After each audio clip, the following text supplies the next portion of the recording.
নমস্কার বন্ধুরা, আমি বিশ্বজিৎ ঘোষ, বিজেপি কর্মী। জয় শ্রীরাম। বন্ধুরা, যে কাজ মুখ্যমন্ত্রী করার কথা সেই কাজ রাজ্যের বিরোধী দলনেতা শুভেন্দু অধিকারী করছে। কারণ রাজ্যের 100% ট্যাক্সের টাকা মমতা ব্যানার্জির কাছে যায়। আর এই Suvendu Adhikari all India BJP fund থেকে 2 লাখ টাকা একজন মৃত যুবকের পরিবারকে অনুদান করলো।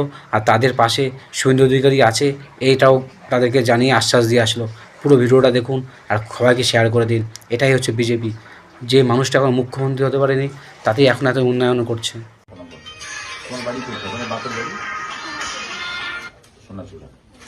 তুমি এখন এদের মানে তোমাকে মা দেখছেন সব? হ্যাঁ, বাচ্চা কত বয়স হলো? না, ওর বয়সটা বলি। 4 বছর। একে আগামী বছর স্কুলে দিতে হবে। হ্যাঁ। ঠিক আছে। আর এই যে মারা গেছিল, কোনো কেস টেস করেছেন নাকি? অ্যাক্সিডেন্টের কেস? হ্যাঁ, ও সব কিছু ও করেছে। তুমি দেখছো সমস্ত কিছু করে। ইন্স্যুরেন্সের কেস হয়েছে? হ্যাঁ, চলছে আর কি। মানে ওর এখনো ডেথ সার্টিফিকেট পাওয়া যায়নি। কেন? আর যে ডেটে দেওয়ার কথা ছিল সেই ডেটে যাওয়ার পরে বলে এসআই না কমপ্লিট হলে ওগুলো কিছু করা যাবে না। ওটা তো আমাদের দম জুড়ে হ্যাঁ, এসআই এর সঙ্গে সম্পর্ক কি? ওই ভিডিও অফিসে যেতে পোস্টমর্টম রিপোর্ট দিয়েছে? না, পোস্টমর্টম দিয়েছে, ডেথ সার্টিফিকেটটা দেয়নি, পেমেন্টটা দিয়ে দিয়েছে। 21 দিন হলে সমস্যা পড়বে, 21 দিন অ্যাপ্লাই করতে হবে। এখনো পর্যন্ত দেয়নি ওখানে। না, এটা তো অটোমেটিক কোর্সে চলে যাবে। তোমার ডেথ সার্টিফিকেট, Online এ তো পিএম এর পোস্টমর্টম রিপোর্ট তো চলে যাবে অটোমেটিক কোর্সে। তো আধার লিঙ্ক আছে তো। কিন্তু কোনোভাবে ডেথ সার্টিফিকেট পাওয়া যায়নি এখন।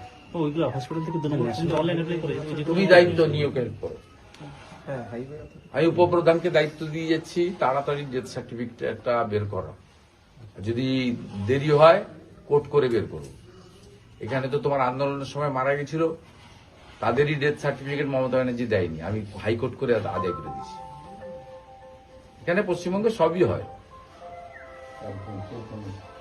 ঠিক আছে, তো এটা একটা অর্থ সাহায্য আছে। হ্যাঁ, আপাতত বাচ্চাটাকে দেখাশোনা করুন, ওর নামে লিখে দিন। ও